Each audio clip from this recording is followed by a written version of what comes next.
Nangayo na og abiso sa mga mag-uuma ug kuma ang provincial agriculturist sa Basilan na dili dayon nila maserbisyuhan ang ubang umahan kay nakita sa ilang drone video ang kalapad sa epekto sa Pistalotiopsis con rubber leaf fall disease. Inay, naghatag hinuon kini og pamaagi sa angay buhaton samtang naghulat nga mabisita sila sa taga-Opag. Una, kinahanglan nga hinluan ang gumahan, magbutang og abono aron taas ang resistensya. Kung anaas sa 70 hangtod 100% ang defoliation kung pagkalarag sa mga dahon, iundang na ang pagtapping.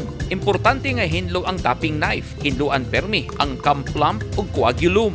Likayan una nga magsimilya og guma kay ang sakit madala bisan sa liso ug importante nga makisayod sa municipal, city ug provincial agri office. Gisugdan na hinuon sa provincial government sa Basilan pinaagi ni Governor Jim Saliman ang pagpang-apod-apod og usa ka sakong bugas, groceries sa mga apektadong pamilya kansang gumahan grabing naapektuhan sa Pistalotiopsis. Gani ang Provincial Agri, Kasilasa Center o Provincial Police Office sa Basilan naghatag na sab og relief packs sa mga munisipalidad nga apektado sa fall leaf disease. Ug nakapang-apod-apod na sila og 740 food packs sa Tuburan Municipality ug 490 food packs sa Haji Muhammad Ajul Municipality.